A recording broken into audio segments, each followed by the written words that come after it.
Hey guys, so if you by any chance missed our meeting this morning, this was an overview of how to work with Photoshop for the iPad. So I'm going to click on my Photoshop app here. Now I have already signed in, and again you sign in with your Adobe Creative Cloud account like we did on Illustrator. So it would be your STX Tigers email. And then whatever you had saved as a password. If you've forgotten or can't remember, you can always hit reset or forgot password and work that way. If you have any greater issues, you can work by calling, not calling, but emailing Mr. McElroy, and I'll put that email reference up for you guys on our stream a little bit later today. So this is the view that you get when you come into Photoshop. At the bottom you'll see there is a button that says import and open, and this is going to be largely how we're bringing pictures in. I'm going to give instructions of how to get them from your Google Drive or download them from your Google Drive here to Files, and we'll open up from there. At times you'll be creating a new document, which is the one right above it. For right now, I'm just going to pop into a picture right here and kind of show you around a little bit. All right, so this is actually the finished picture of lesson 1. This frame had some open spaces where the sand dollar, the orange platter, the crazy shaped piece of coral, the nautical shell, and the vertical shell over here. Notice how there's a little letter behind there. They're all lettered, and there's a bigger piece of paper. I've cropped this down, so you'll actually be able to cut things out is our first challenge.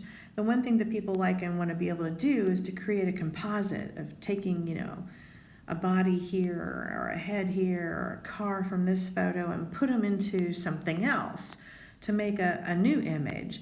So to do that, the very first thing you're going to have to learn how to do is to select objects.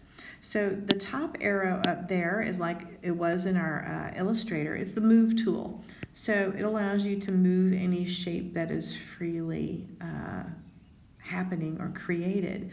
I could move this around on the work page, and you can see how when I move it, we see the checkerboard, which means that nothing is there, not even a background color. Okay, so the move tool just does what it says. Below this, by 2, are the selection tools. And the selection tools, we know there's more under there because it has a little rectangle, the little triangle at the bottom, right?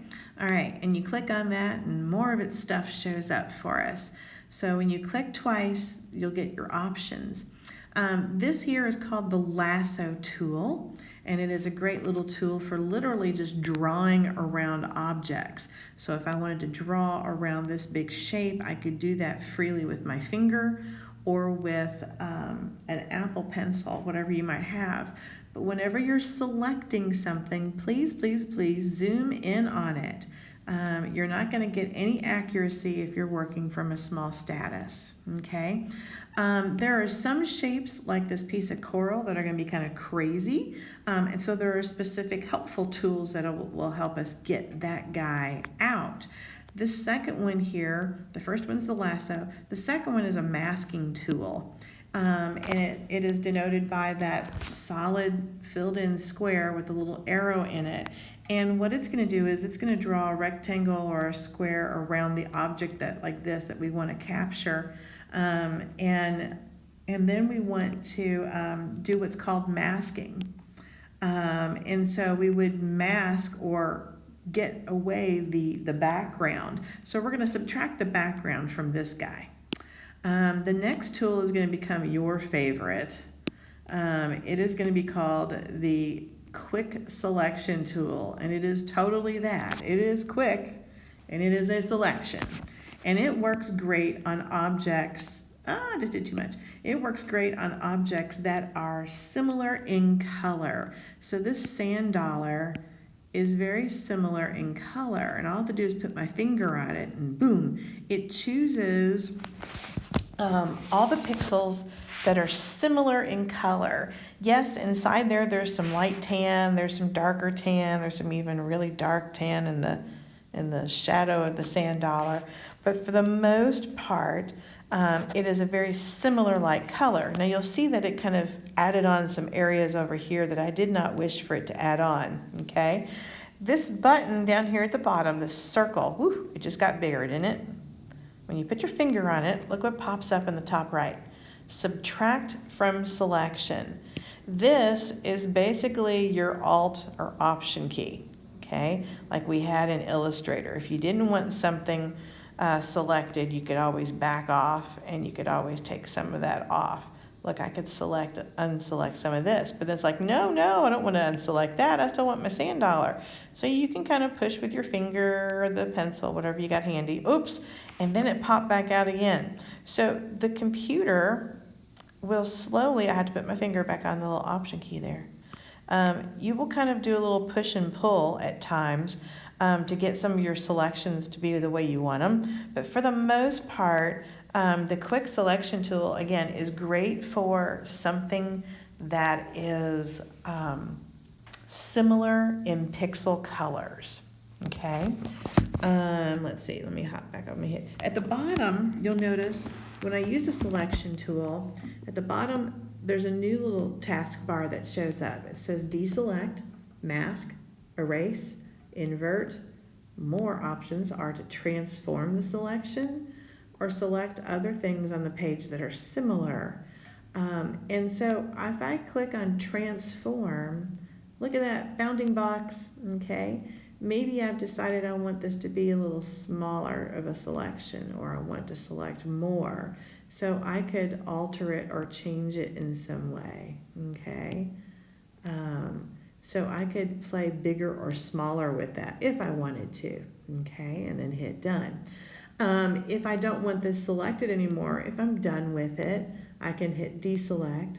But let me show you what's going to happen. Once you've cut something out or selected it in such a way, when I pull it off to the side, it's left a big gaping hole, okay? As if I kind of just cut it out with a pair of scissors and I'm about ready to glue it down on another piece of paper.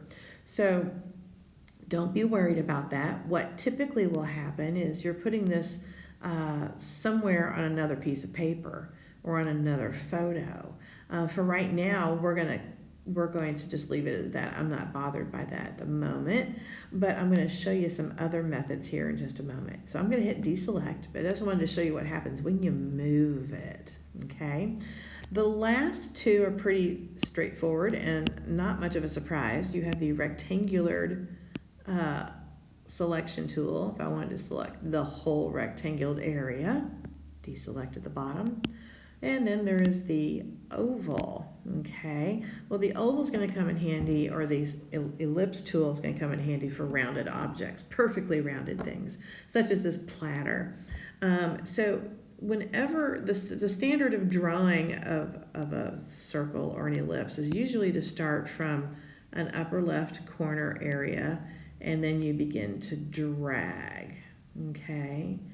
Now, I'm kind of close, but I'm not exactly where I need to be. So I'm going to come down to this taskbar at the bottom, click transform, and I'm going to see if I can move that up a little bit. I'm going to pinch that guy and move him up a little bit. And now I have a nicer looking oval, and it's right where I need it to be, right? So I was able to transform that. Now, a new little feature that you're going to learn about, so that you don't really have this gaping hole and you want to be able to put this object, say, on its own layer, like some of these other objects are on their own layer, okay? We're going to come over here to the right, and this produces a taskbar that's all about layers. Look at the top, it says layer actions, all right? At the top of layer actions there, we're going to work our way down to where you see the word cut with a pair of scissors. So, boom, it has cut it out, just as if I had moved it, all right? And then I'm going to come back to the exact same spot, only now I'm going to click on the clipboard that says paste. It's toward the middle bottom section there. And then it pasted it. Look at that. All right. So, and it's on its own layer, which means I can do things to it individually. I can move that up on higher layers. I can move it lower. I've got possibilities. It also means I can take my my move tool and I can move it wherever I want to. Okay, I can put it over here. So you have flexibility. So say you had a picture that you brought in, and you've cut this out of the picture, but maybe you have a new picture that you want to add this to, and you're making a new picture. You can bring another picture in and work on it and assemble this onto a new picture. Because again, like in the real world that we have on the computers, we can turn the eyeballs off or on. So we can take a picture out of the whole kit and caboodle and build something ourselves. We don't need the photo that we originally started with if all we wanted to do was cut a shape out of it. All right. So that's one of those fun little options that we have, okay, is working with those. So those are your selection tools. Again, they're all up here by double clicking, and you'll get back to each one of them. All right. I'm going to be sending you sometimes to the expanded tool options down here on each tool. Each tool has its own little expansion of goodies down here, and I'll take you into those when it's time or when we need one of them. Okay. Yep, I know. All right. And then over here to the right, you can see all of my layers, right? Well, this is the expanded view. Has the little papers stacked on top of each other, and then you see the little hamburger menu on top that has 1, 2, 3 lines. This is what we would normally see on the computer on the desktop. The one right above it is what they call sort of the abbreviated view. Some people were finding that the full view took up too much space on the actual work area, where this is more of the compact and this is more of the full view. So whichever you want to go with is totally fine. This will eventually give you more information than what you need sometimes, but it can be helpful. So we'll work in both modes, but you work in whatever's going to be comfortable for you. All right, one last little thing here. I had shown some people a picture, a crazy picture over here of, if you look closely, this guy's starting to disappear. I know, it's crazy. I have slowly begun to remove the bottom portion of this guy with some fun removal tools. And lesson 2 is next week is going to get you into what's called the healing tool, which will heal anything that's broken or scratches or things on the actual image that you want to get rid of, that you find difficulties or, oops, I don't want to flatten that layer, difficulties with, or frustrations, or maybe there's some inconsistencies in the picture. Whoop, look at that, went away. I can get rid of some of those little guys. So anything that might be a disturbance or a crease or something that is annoying you, you can magically get rid of it, okay? Now, as far as big people and full things like this, hiding underneath there is this thing called the clone tool or the clone stamp tool. And we'll be playing with the clone stamp tool a little bit as well. It's where I can kind of start to pick things. I'm still on the has been defined. Okay. Because I'm going to start to eliminate more of this guy. Yeah, I know that. I'm trying to touch. We're going to start to eliminate more of this one figure and slowly crease him out. We're also going to change the color of the girl's skirts and dress. So that's going to be sort of an adjustment of color or hue and saturation. Just one more little thing is you can always work with the type tool. The type tool is very similar to what we have in the other world of Illustrator. Tap on the screen. You can choose what lettering style you'd like to have, and you can symbols. So you can choose from several things that you're used to seeing on our computers. Helvetica, Sans. We've got Courier. We've got lots of different chalk duster. So you've got lots of different options there as far as typing goes. At the bottom, you will see of this toolbox the color pickers again. Similar to what we had in Illustrator, but just a smidge different, is the option to have a foreground color and a background color. When we start to get into doing a little bit of painting over the top of our pictures, this is going to become helpful just to be able to choose our colors again like we're used to, lighter, darker, grayer. Okay, so we have that use of the color picker as well. You'll notice that you have the eyedropper tool here again. We also have the eraser tool. We have a paint bucket just to paint large bulk of areas. We have a crop tool in which at times you're going to be asked to crop an area out of a photo. Maybe we want to crop the guy out completely, okay? If you need to turn the photo one direction or another, if it's crooked, you have that option. So we have several options for things that are very similar to what we've kind of seen before in our Illustrator world. Up here at the top is our send button, okay? So similar to what we had in the Vectornator app, we have the capability of publish and export things as either PNGs, JPEGs, Photoshop document, a TIFF.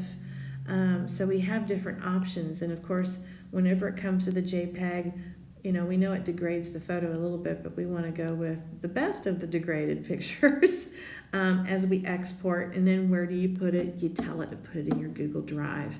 So those are the basics of the Get to Knowing Photoshop for iPad.